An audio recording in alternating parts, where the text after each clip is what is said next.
Welcome to this episode of Just an Average Citizen. This is the pre-budget workshop conversation that we're going to be having because I'm going to take you where most citizens have never gone before. And I'm going to do it in a way that will help make it somewhat easy for you to understand what you need to know moving forward and why that's important to pay attention to as the city begins to develop and plan their budget for the upcoming fiscal year, which also affects our tax rate. And so you need to know what's happening and where you can have the conversations to make a better impact. So let's get started.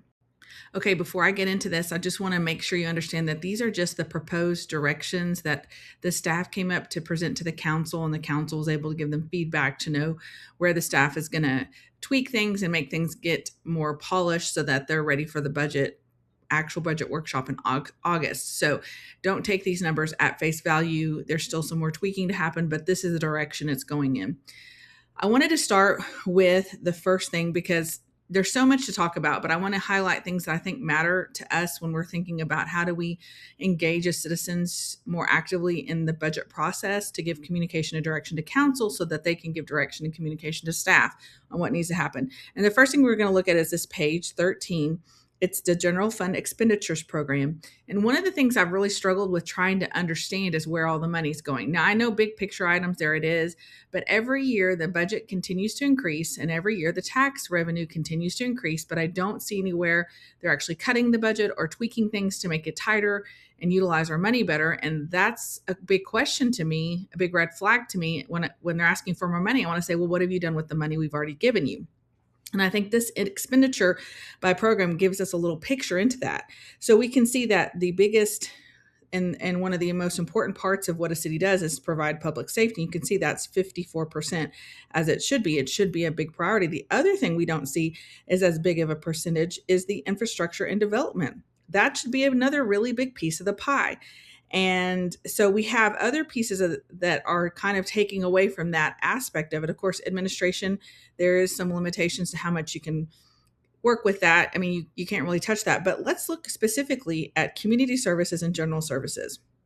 So community services like parks, recreation, senior services, library, and the zoo, and general services like finance, HR, convention center, pet adoption, and resource center. So those are the two. So that's about 31% right there. But we only have 10% for infrastructure and development. That is street maintenance, street signs, code compliance, planning and zoning, building inspection services. And so we have some disconnect.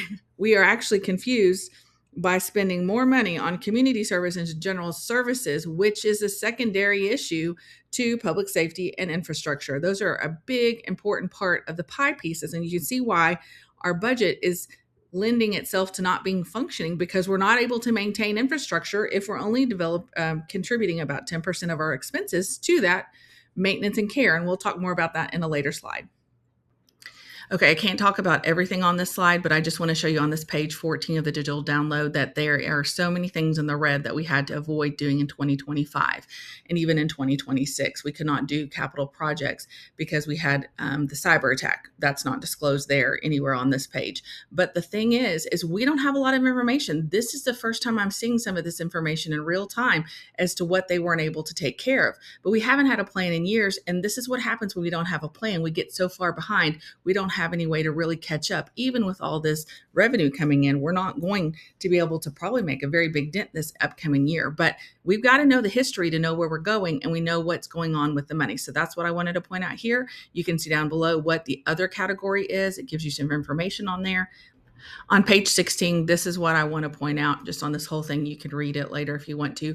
We don't have a plan, and we haven't had a plan for many years on roofing and HVAC issues that are systemic. We don't have about the facilities not supporting operations effectively. We don't really have a fully funded source. I mean, we have a partial source, but it's not even barely making a dent in all the downgrades that are happening with our streets. Again, we didn't have a plan on how to take care of these and have the budgeted to make sure we're keeping our things maintained and in good health until we can replace them. And that's something that should concern you.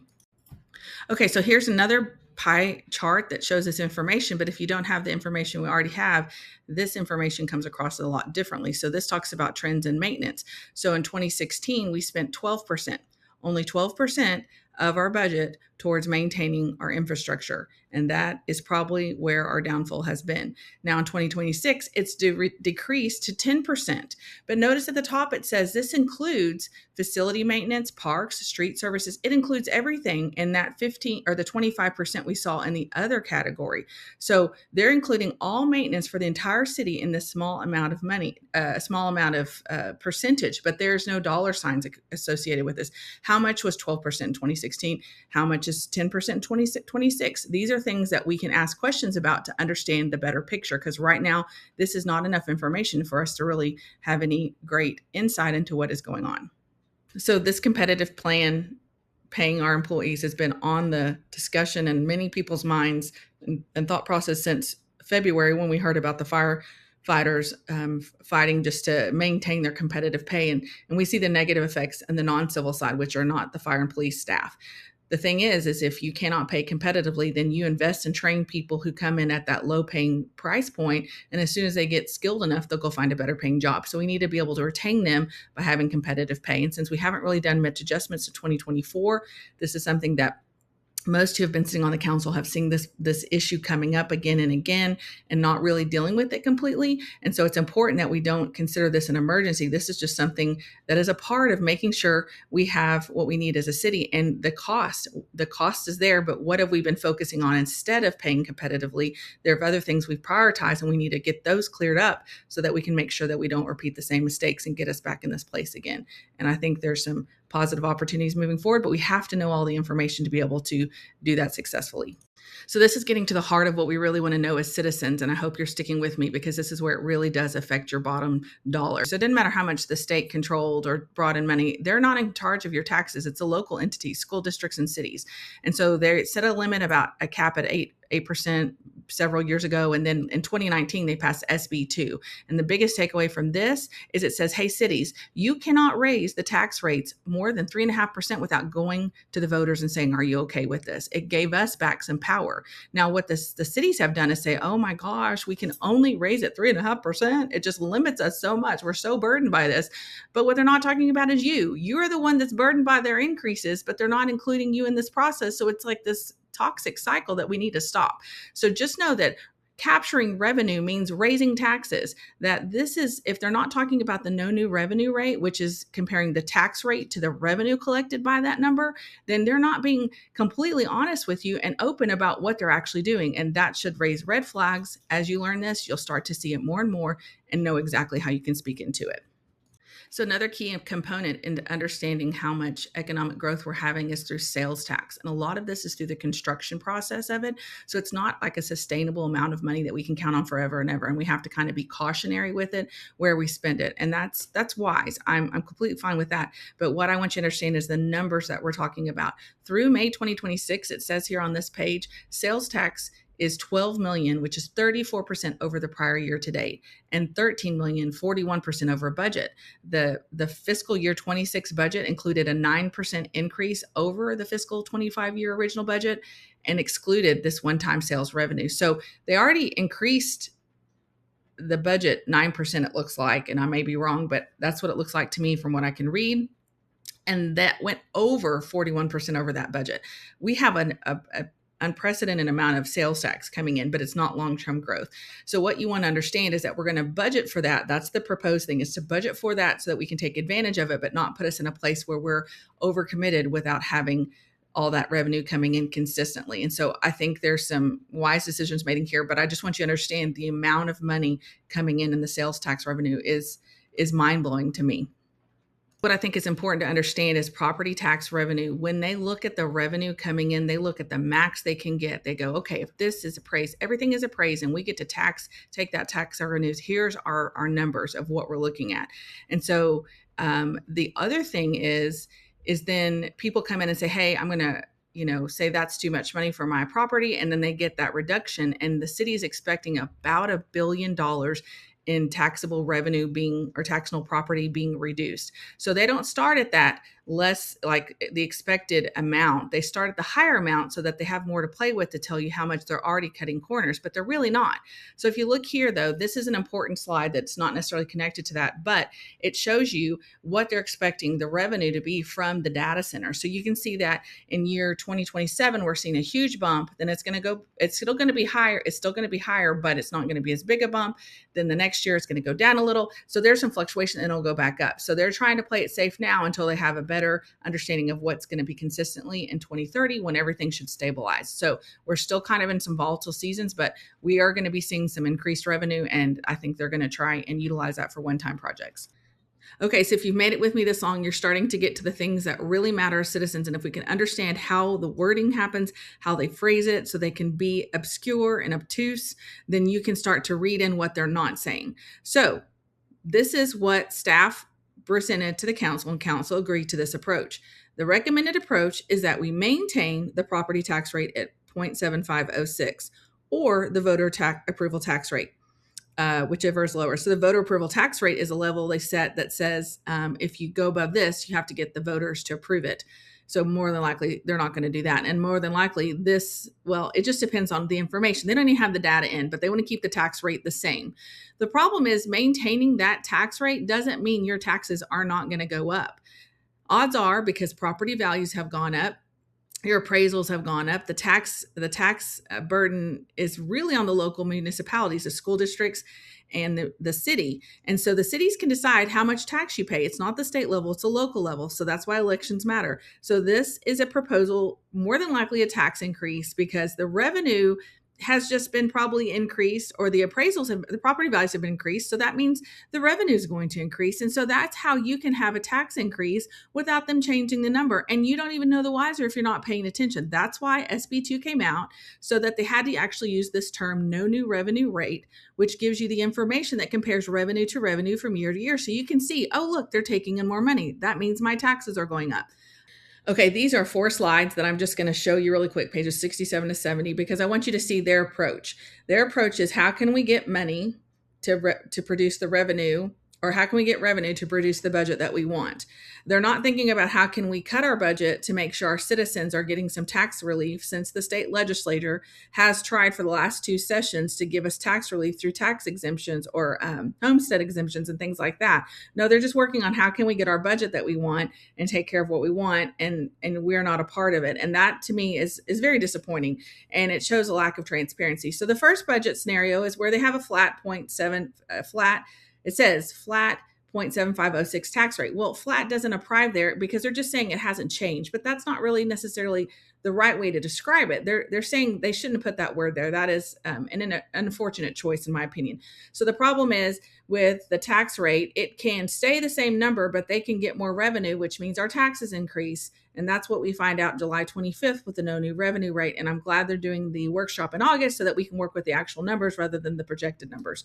Or they don't even talk about the no new revenue rate, which is really frustrating to me. And so you remember, so if we look at scenario 2, they're like, let's take a cent away, which again, still could be a tax increase for us, because again, we don't know the no new revenue rate. So they could still be getting more revenue than last year, and they're still not having to answer what they've done with the revenue that they had. So the last scenario, or scenario 3, is where they expect that property value exemptions to be taken advantage of, and we lose $1 billion in their taxable value. And so then they also lower it 1 cent. So that's going to take away some, I think that's where we get no capital improvement projects done. Like there's some other scenarios you can look at and see what the true costs are.